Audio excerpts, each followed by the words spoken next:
What is up, everyone? Brandon Ferst, aka First Report, representing the First Off the Bench podcast network. Everyone comes off the bench. We are First. Welcome into another edition of the Changeup here on the network. We break down everything that baseball and softball have to offer.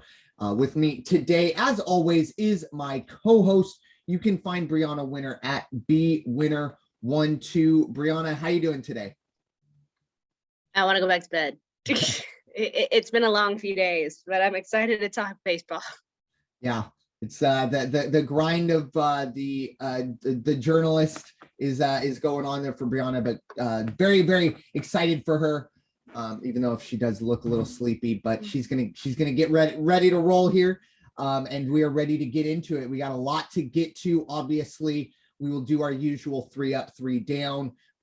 Check in on the Padres begrudgingly. Brianna will let us know what's going on with the Angels in the winner's circle. We got a couple other things, some injury updates and other news, but we will start kind of where we, I guess, started last week, or at least somewhat started with. It was the Miguel Cabrera historic 500th home run. We talked last week about Joey Votto and his 2000th hit. Miguel Cabrera, there is no doubt that Miguel Cabrera will be a first ballot Hall of Famer, maybe a unanimous Hall of Famer. We'll see. But for Miguel Cabrera hitting number 500, unfortunately didn't do it at home, but he did do it in Toronto. I believe he's already hit 501. I think he hit 501 last night. But for Miguel Cabrera, obviously one of only 5 players to have hit 500 home runs and have a career batting average over 300. So Miguel Cabrera, very historic situation for him. And as he nears the end of his career, obviously something to look back on, feel very good about for a first ballot Hall of Famer. Brianna, what are your thoughts? Miguel Cabrera joining the 500 club, the only Venezuelan player ever to do that. I mean, he worked hard for it. I mean, he deserves it. I like I said, I believe he's going to be a first ballot Hall of Famer. It just depends on who's on the committee at the time, because we've seen a lot of snubs. Like if Ohtani does not win MVP this year, then something is wrong. Yeah. So it would kind of be like in that boat. But I mean, congratulations to Cabrera for hitting 500. Because again, like you said, not many people have been able to do it. Yeah. And this is a kid obviously burst onto the scene. Maybe, a Fernando Tatis type player before that was even possible, or at least fathomable. I think it's 19 hitting home runs in that World Series. Off, guys like Roger Clemens, people like that. He obviously has had a long storied career. It's injuries and age have kind of caught up to him here in the last part of Detroit. But I know he's absolutely beloved in that city and really throughout Major League Baseball. Really never heard anything in suspicion of steroids or really anything that's, less than savory off the field. And obviously what he's done on the field has been at the very least Hall of Fame worthy. Moving on to some injury updates. We'll start with Atlanta, obviously.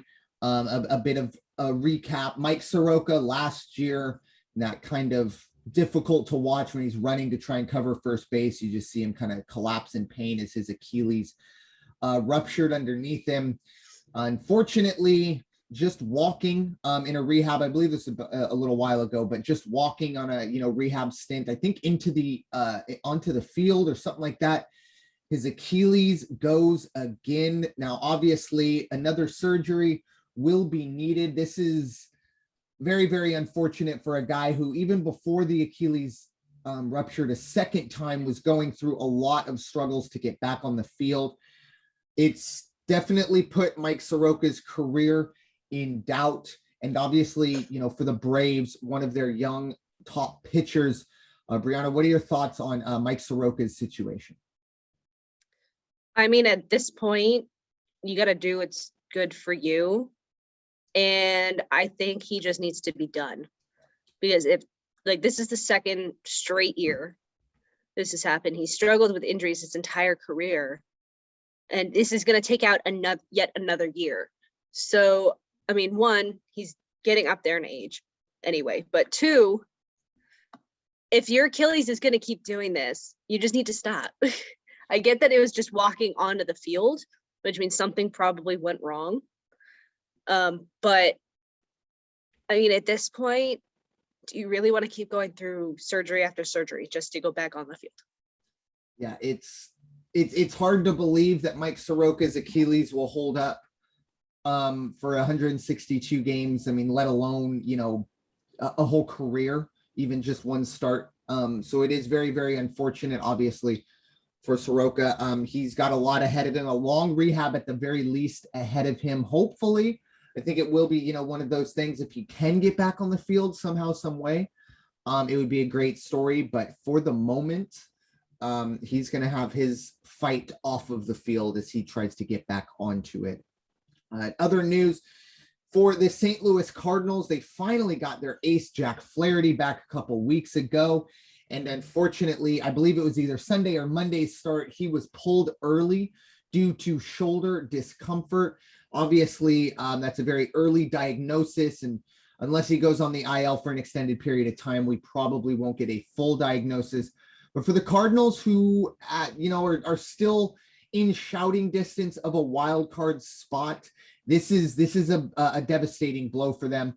Obviously, Jack Flaherty is one of the top pitchers in all of baseball. And then I'll also lump in Chris Bassett. Obviously, you've heard about the story. I don't know if I've seen video, which is perfectly fine with me, but I'm sure you've heard about the Chris Bassett situation where he took a line drive off the face. Very scary situation. He needed surgery on his cheekbone and some other facial injuries. He will be out until at the very least October. Obviously for Chris Bassett, thank goodness his eye wasn't affected. It will be able to be reconstructed with surgery. I think the biggest thing that Chris Bassett now has to deal with is the mental part of getting back on that mound after going through this. It's every pitcher's worst nightmare. And I don't even think it's close. Every pitcher steps on the mound and the first thing that they worry about is taking a line drive to the face. So how will Chris Bassett kind of mentally recover from this? Obviously, first and foremost, thank goodness he is okay, but looking down the line, it could be a little tough. But Brianna, what are your thoughts on the situation with Jack Flaherty and Chris Bassett? I mean, with Flaherty, he's already been out most of the season. At this point, just leave him out. You want it to be as healed up as possible prior to next year. And this season, there's only really a month left. So you don't want to risk it. You don't getting worse. You don't want to risk him needing to get surgery. So just leave him out. In regards to Chris Bassett, I only saw the part that he was on the ground. That was about all I saw. But line drives to the head area is never fun. I've taken one. My sister has taken one. I never pitched again. I preferred my place behind the plate in charge with all the gear on. So yes, it is every pitcher's worst nightmare. I think he'll be okay. I think he knows that it's a part of the game. He knows it's going to happen occasionally. So I do believe he will come back onto the field at some point. Yeah.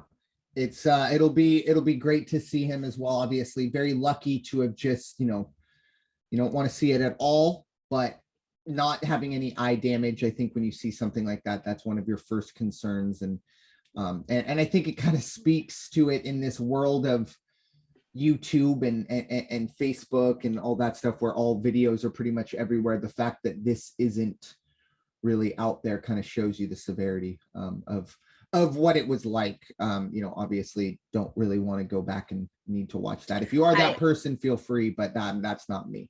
I mean, I just saw a TikTok of guys say we just lost our best player, and it just shows him on the ground, and then the comments are just like, if you have your best player as a pitcher, something's wrong. And we'll get to the A's in a bit, but I don't know if best player is the right word. I would say one of their more reliable pitchers. Mm-hmm. He's been very, very good. It's hard to be a pitcher and be your best player when you're only pitching every 5 days or pitching one inning when called upon. But for Chris Bassett, it's going to be tough. And for the A's, obviously, like you said, losing one of their best pitchers, that's another thing in the middle of a pennant chase. And as we said, we'll kind of get to how they've been dealing with it here in a bit. But Some other news in St. Louis, this one not injury related, but contract related. Yadier Molina, really for my money, the best catcher of this generation. He re-signs in St. Louis to stick around for at least another year. I think we're probably getting to the point where it's a fair question to ask, is this it? Is this his final season? Obviously, we saw a fantastic play this year. I believe it was Cabrian Hayes playing third base, and he threw the ball, in the infield, pretty much from the third base coach's box, and he threw the batter out. Well, look, it was Yadier Molina running, and I love Yadi. I think he's he's never been fleet of foot, and now it's kind of catching up to him. But he will have one more year in St. Louis, 1 year, $10 million. Like I said, I would love to see Yadier Molina play for the rest of his life, but it's starting to get a little tough, at least on the bases, and just, with injuries. But for Yadier Molina, at least one more year in St. Louis. Brianna, what are your thoughts on Yadier Molina signing up? And maybe what are your thoughts on going forward? Do you think it'll be his last year? How have his knees not given out yet? Yeah. My knees are dead. How has it? Go ahead. There aren't too many catchers that have stayed catchers for 20 years. Normally they get moved to either DH, and I know you can't do that there, or first base. But anyways, continue. I mean, I'm glad that he's still going, but again, how is he still going? It's true. He's a bit of a freak of nature. It's one thing to do it as a first baseman, be Nelson Cruz, be a DH at whatever 42 that he is. But it's another to get back there and, essentially catch more games with one team than any other catcher, I believe, at least in recent memory. He is another one of these guys that I believe is a first ballot Hall of Famer. Definitely doesn't have the offensive numbers, but I think if you poll certain people, they're going to tell you, definitely pitchers. Everyone who's worked with Yadier Molina, I bet you he is in their top 3 in terms of catchers they would enjoy to work with. But yeah, it's incredible that he's still going, but it's definitely starting to wear, and you can't really blame him. But I do think we'll probably hear some news.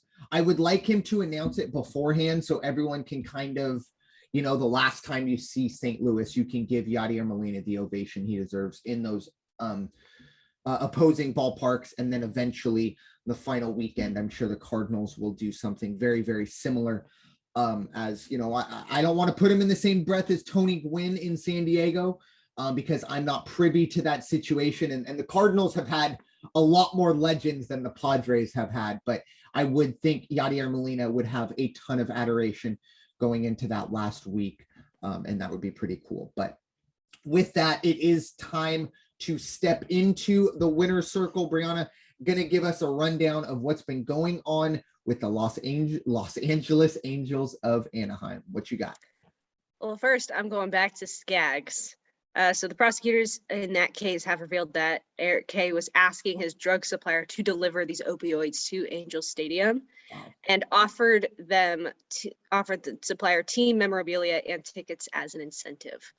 And then there is more to that I don't fully understand. So if you want to look more on it, please go ahead and look it up, because again, I don't understand most of what's happening with it, because this should have been done with a long time ago. He's guilty. Just deal with it already. So since the last podcast, they've won 3 against the Tigers, lost 3 against Cleveland, and then they beat the Orioles last night. And we will talk about the Orioles also a little later after I am done with this. So Tuesday, they beat Detroit 8-2. Joe Adele had his first grand slam, and it ended up breaking the tie and making the game wide open. On Wednesday, Ohtani pitched the 3-1 win. He pitched 8 innings, gave up 6 hits, 1 run, and he had 8 strikeouts. He also went 1 for 4 at bat, which was a home run in the 8th inning. On Thursday, they won 13-10. They came back from behind after a 6-run 6th inning. Ohtani went 2 for 3, And I don't know why you would start this person. Quintana started in this game, and he only went 1 1/3, gave up 7 hits, 5 earned runs, and 1 strikeout. I thought he was coming off the bench, not starting like little things here and there. Like, that's not okay. So obviously the next 3 games were against the Cleveland Indians, and I'm allowed to say Indians. I will probably mistake that later on. But on Sunday was the Little League Classic. The Angels did lose 3-0. But look, these kids got an experience. They got to see Ohtani play. And Mike Trout was there to support his team. And as he was being interviewed, he said that this was the one game that he wanted to play in. And unfortunately, he couldn't do it, but he's glad to have been there. And believe, if I remember correctly, he said that he feels really good. And we're hoping he'll be back soon. Let's get the 2 best players in baseball back on the same team and actually playing, please. So last night against the Orioles, the Angels won 14-8. Brandon Marsh went 4 for 6. Bundy only pitched an inning and a third. Gave up 1 hit, 1 run, 3 walks, and 3 strikeouts. I don't understand why he only pitched that much. Maybe there was something going on that I just don't know about. But this game saw quite a few home runs on both sides, and I'm not even going to go into who it was because that would take forever to look up. But they will be finishing the series with the Orioles tomorrow, as today is Wednesday. And then they will have the Padres Friday through Saturday. And then Monday, Tuesday, and Wednesday, they do face the Yankees. But I don't understand why there's no Sunday game. So, I'm in the same boat. I'm looking at the schedule, putting a Padre report together, and well, I can't remember the last time the Padres didn't play on a Sunday. I mean, Sundays are, every team plays on Sunday. So not 100% sure what's going on. I know it is the day before Labor Day. I mean, that isn't, no, it isn't. I got my days mixed up. I'm a week ahead. Fair enough. So I have no idea. I'm trying to find excuses that aren't even there, apparently. And that's not even really an excuse. It's not like we don't play baseball, but anyways, that was definitely a scheduling oddity. I will say I love the Little League game. Someone had, I forget who it was, but someone had a bat. I believe it was foul pole yellow. It was a big Crayola. It was really cool. Love to see the kids there. The one thing I will say, it would have been absolutely amazing to see Ohtani interact with whatever team would have came out of Japan. Now, obviously, with this year's Little League World Series, there are no international teams. They're all, American teams for, COVID reasons. I think that's the only thing that we're missing, because now it's great for us to meet Mike Trout and Shohei, or at least, the kids of this country. But I think it would have been a completely different, almost awe-inspiring experience to have seen those kids around Shohei and vice versa, and to see Shohei with those kids as well.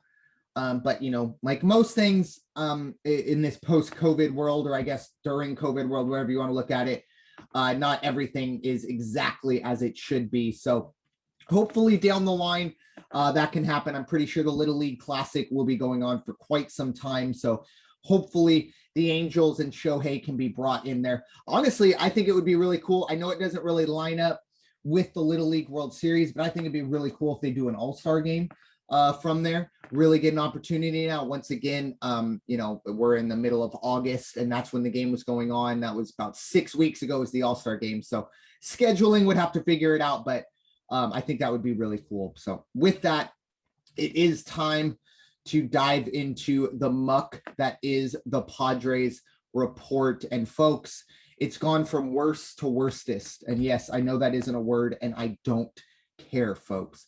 It is really bad in San Diego. Look, let's face it. If it wasn't for a Jake Cronenworth home run on Saturday night, the Padres would currently be on a 7-game losing streak.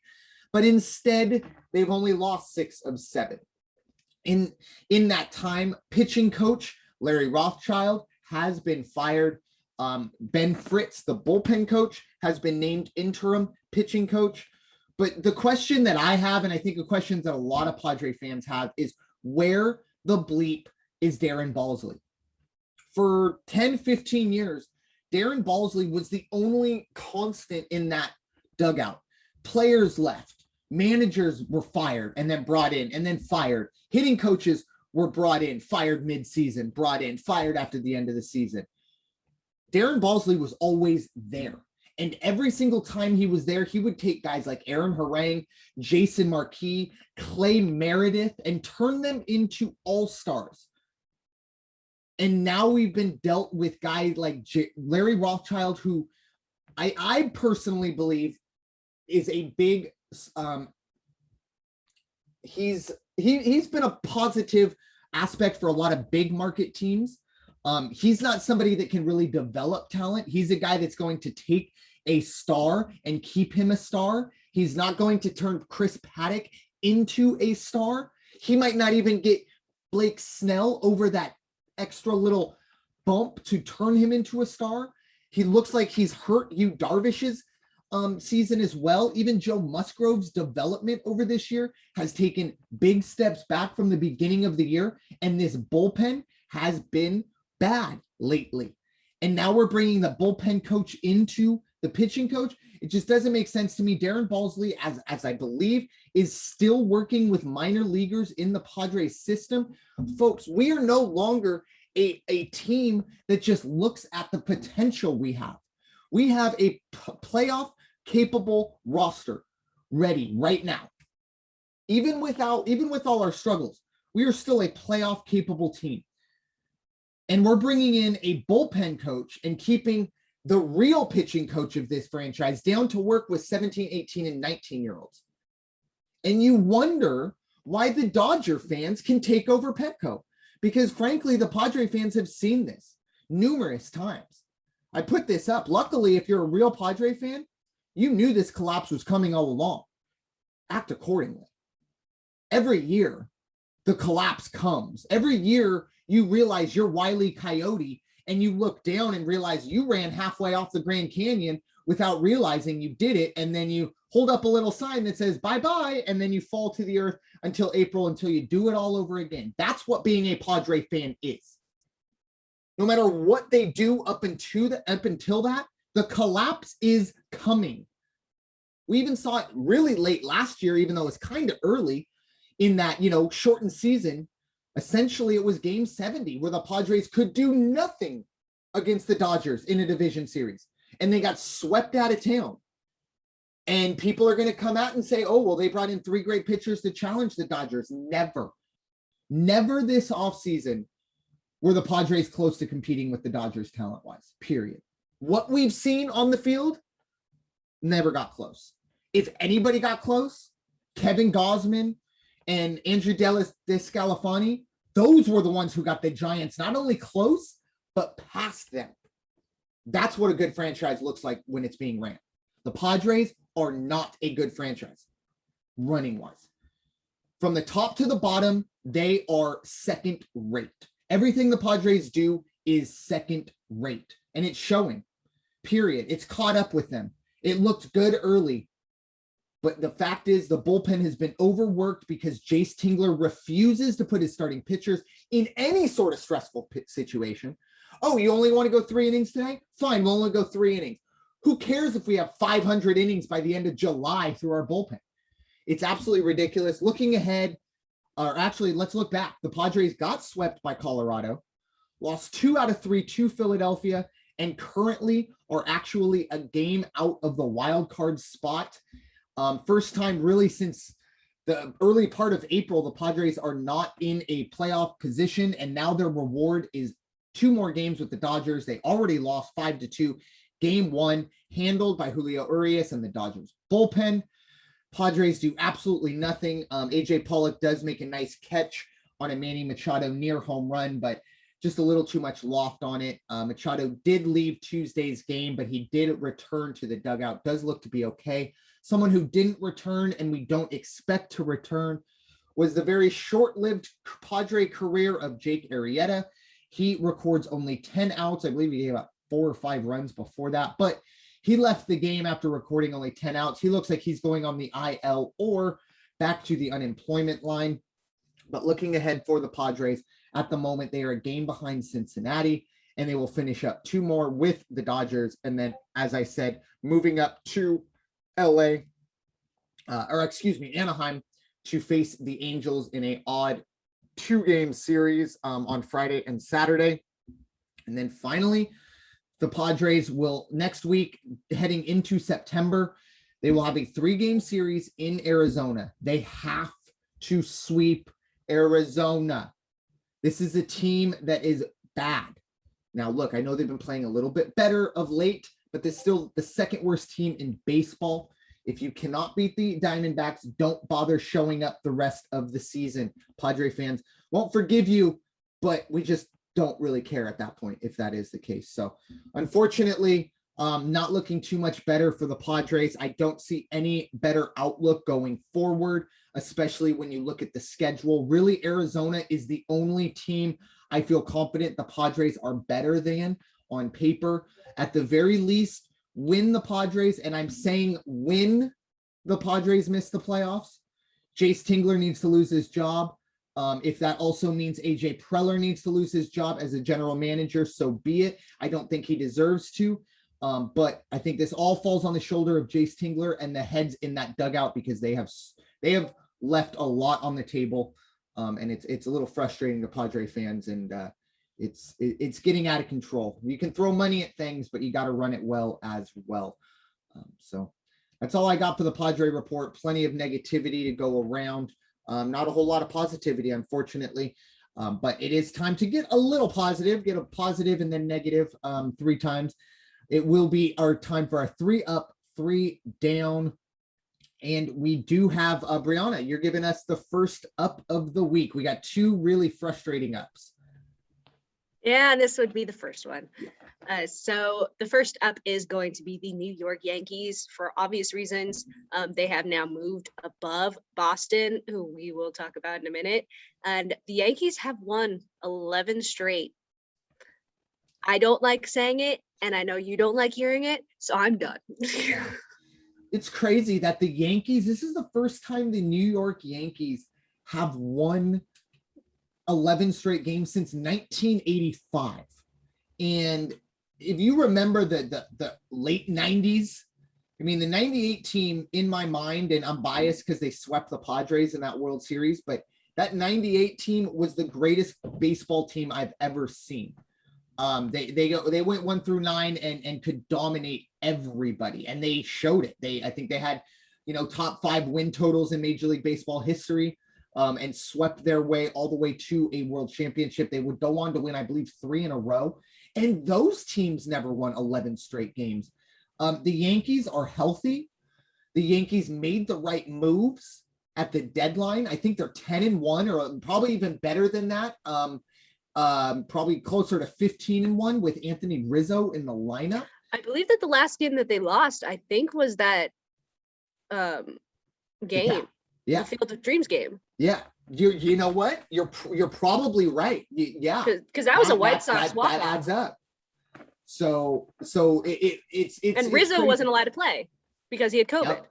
Yep.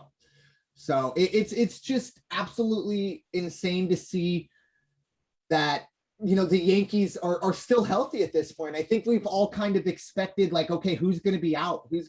And look, there's still a month and a half or, 5 weeks left in the season. I don't want to, put the curse on anybody, but, you do kind of expect someone to go down.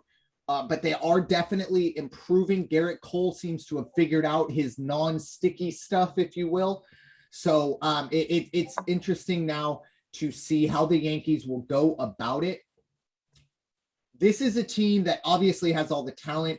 The pitching has always been the issue, especially the back end of that bullpen. Aroldis Chapman is not only a terrible human being, he's also a very unreliable closer. So that, on the baseball field is a problem. Him being a woman beater is a big problem off the field, but nothing we can do about that, or at least us. Maybe the authorities could. But anyways, rant over. What you got, Brianna? Speaking of sticky stuff, we forgot. Someone got suspended for 10 games. Yeah. Arizona. Who was it again? Caleb Smith. And I'm also thinking of, I don't know if you saw the Lance Lynn ejection. So Lance Lynn, going to the dugout, and the umpire apparently was late to come over to check him.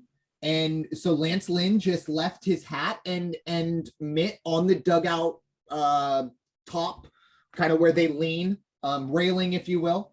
And the umpire asked him for his belt, and Lance Lynn was halfway down the dugout and tossed the belt at him, and the umpire threw him out. So it was very interesting. But yes, you are correct. Caleb Smith, the number 2 victim to get that 10-game suspension. He didn't get thrown out of the game, though, did he? I don't know. Yeah, I think it was a post situation. I think he was leaving the game, because you'll see that every once in a while, that they'll after the pitcher has been pulled, they'll check him, and obviously if he has sticky stuff, they'll just report it. They're not going to throw him out. But very interesting there. But the Yankees are our first up, staying in the American League East, where we're going to be doing a lot of our ups and downs this week. It is the first down, the Boston Red Sox. I think it's Newton, right? If something's going to fall, something else is going to rise. Well, if the Yankees are going to rise, the Red Sox are going to fall. At the moment, the Boston Red Sox, at one point, maybe just 6 weeks ago, were one of the best teams in baseball. Currently sit, 6.5 games behind Tampa Bay. Despite being 6-4 in their last 10, they are obviously starting to fall down that ladder for the playoffs. They do have a 2-game lead on Oakland, who we'll get to in a bit, 3-game lead on Seattle, who we'll also get to in a bit, and a 5.5-game lead on Toronto, another team we're going to get to in a bit, all in that wild card. So they somewhat feel safe, but in terms of their division, they are definitely going down fast. And a lot of that's because the Yankees just don't seem to want to lose. And when you sweep your rival like the Yankees did for Boston, that's going to push you up ahead. So moving on to our second up, what do you got for us, Brianna? We are moving to the American League West. Unfortunately, it's not the Angels. It is going to be the Seattle Mariners, mostly because 1, they are 7-3 in their last 10. 2, they are 5.5 games back of Houston now. And 3, they're only a game back of Oakland. And if I remember correctly, they're still playing Oakland. So scratch that. No, they're done. They play the Royals tomorrow. So even better. Look, I'm pretty sure that they are going to overtake Oakland in one of these next few days. Like, there's no question. Especially since the A's have the Yankees tomorrow through Sunday. My bad, Sunday. Yeah. And no, go ahead. I was just going to apologize. I don't know how that's coming through, but my lovely gardeners have decided right now is the best time. Perfect. Awesome. Never mind. I just wanted to apologize if that was the case. But yeah, the Yankee or the Mariners are that team. Obviously, the Giants have done what they have done, and it's been very, very impressive. The Mariners, what they have done is just as impressive. I know they're probably not going to making the playoffs would be a tall order for them, but this is a team that's more than likely going to finish above 500. They're going to blow away any expectations that we had on this podcast, and I think anyone else had around Major League Baseball. The only reason we were talking about the Mariners this offseason was because of that disastrous Rotary Club meeting where the former VP or whatever president, blah, blah, blah, he essentially, kind of said a lot of things that were just very eye-opening and just like, why would you ever say that? You're not under oath. No one's expecting you to, give the dirt. And this team has responded. I really do think it's Scott Service is the manager. I think he has ran away with the manager of the year, just as Gabe Kapler has ran away with the manager of the year in the National League. But for Seattle, look, I don't think they're satisfied. They're 3 games out of a playoff spot with 2 teams that have made our down list this week. It's a perfect segue into our second down. And it is those Oakland A's.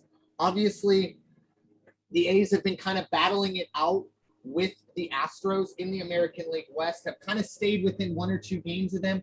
Not so much anymore. They are 2-8 in their last 10. They've lost 4 in a row, and they are 4.5 games behind Houston. And as you brought up, only a game ahead of Seattle. Looking at their playoff positioning right now, I should say, they are 2 games behind Boston and have to feel a little insecure, as we kind of talked about, losing one of your best pitchers in Chris Bassett for at least October. You got to go in through this stretch run without one of your best, or at least one of your most reliable pitchers. That's going to be tough. Oakland, kind of similar to the Padres, all season had been in playoff position and have found the worst time to struggle. But Brianna, what are your thoughts on the Oakland A's struggles? It couldn't have happened earlier, before the Angels started going downhill. That's all I've got to say. Yeah, the timing of things, and I'm sure the Mariners could say the same thing, although they might be in a little bit better position. It's tough when you're in Oakland. Obviously, one of the biggest storylines for the A's this year is where will they be playing? I think once it kind of leaked out that the Coliseum or whatever, the lease wouldn't be renewed, all of a sudden it was, the Las Vegas A's, the Louisville A's, the Portland A's, just like that. And I think that was one of the big, storylines. But this team has been good up until, this last 2 weeks. And it's the worst time to struggle, as the Padres are finding out, and their fan base is as well. And now, unfortunately, the worst up of all. Oh, Brianna, we got to do it. I don't want to. I know. I really just don't want to. Yeah. I have a sad face next to it for a reason. Yeah, I made her do it, everyone, too. She didn't want to do it, and I made her do it. But yeah, give it to us. National League West. It's gonna be the Dodgers. They're 9-1 in their last 10. Look, they are still 2.5 games back, and I hope they stay that way. No offense to your Padres. No, but I really don't want them winning. We are 14 games behind the Giants. That is not our fight. It used to be. Yes, it did. We were hoping it was our fight. It used to be our fight. It is not our fight anymore. That is we're not even watching. I don't even know if we're in binocular range. We might have to use those, where you put the 25-cent coin in at the pier and use the super binoculars to just see that. But for the Dodgers, obviously, it's unfortunate for us as Dodger haters in this entire podcast. And look, unless you're a Dodger fan, I can't imagine you're too high on the Dodgers. I can't imagine you cheer for the Dodgers. Looking ahead, this team, any team that's gone 9-1 in their last 10 or has been on the run that they have been on, you'd imagine they'd make up more than a game and a half, but they've only made up in game and a half. And a lot of that's because the Giants haven't had haven't given them too many opportunities to make up games. The Giants have obviously maybe not as dominant, but they're playing really good baseball as well. And conversely, the Padres have been terrible. That's why they are well adrift now after, just a month ago being at least within earshot of that division race. The Dodgers, though, they obviously were I believe, the big winners of the trade deadline, bringing in probably the best pitcher and the best position player in Scherzer and Trey Turner. They already had a very, very good team as is. So it's very unfortunate. We got to do our deed, or we got to do our duty and talk about them, but we are going to move on to the final down, is going back to the American League East. It is the Toronto Blue Jays. This is a team, they're 3-7 in their last 10, and they have fallen out of the division race. A team that was kind of in, third and fourth place, always about 6 or 7 games back of the division lead. Their struggles have knocked them all the way out. They're 65-59, 12 games behind the Tampa Bay Rays. In terms of their wild card positioning, they are 5.5 games back of Boston for that second wild card, but they would have to jump both both Seattle and Oakland to do that. It's not looking good out in Toronto. Obviously, injuries have caught up with them. And I think a lot of the youth, they are hitting a bit of a wall, if you will, for these guys. So it's going to be really tough to see Toronto kind of fade into the sunset, but I do think that's what's happening here for a team that in the future is going to be a big time powerhouse, but I just don't think this is their year. As they're starting to fade down the stretch. Brianna, what are your thoughts on the Toronto Blue Jays? I mean, I didn't think it was their year to begin with. Like prior to the season, I believe I said that they were going to either be third or fourth in this division. Well, actually, I believe it was third because I thought Boston was going to be fourth, and look how that's turned out so far.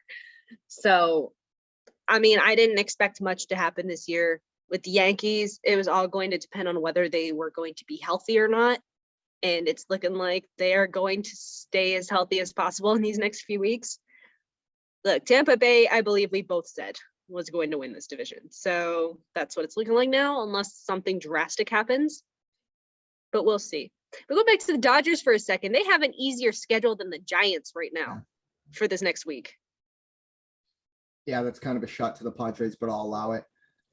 No. I'm talking about after you guys, they have. Oh, okay. Well, I mean, I'll allow it. It's definitely the Padres are an easy opponent right now. No. But after you, they've got 3 games against the Rockies, and then they face the Braves. The Ooh. The Giants are in the middle of their series with the Mets. Then they have the Braves, and then they have the Brewers. Ooh, yeah, it's going to be tough. It's going to be tough, and those games down the stretch, it's going to be a big way, or a big Labor Day weekend. Labor Day weekend, those 2 teams will play each other.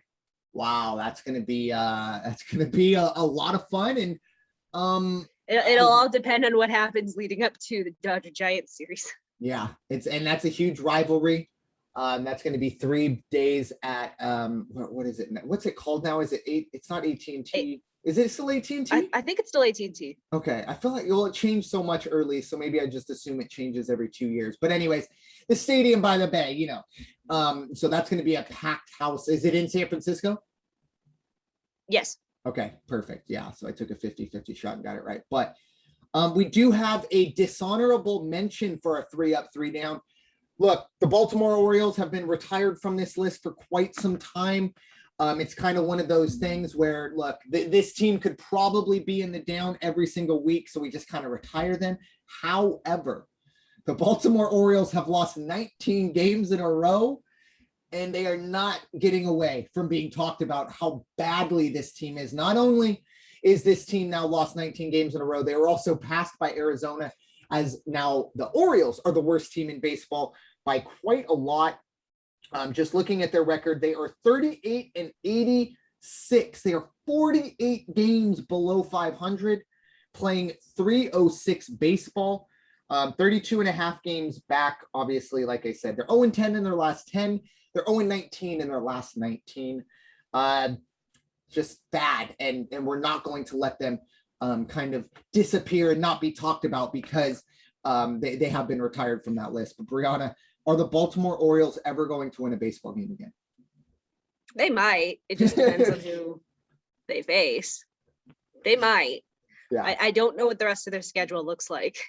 So who knows? But they're most likely not going to win the rest of this Angel series.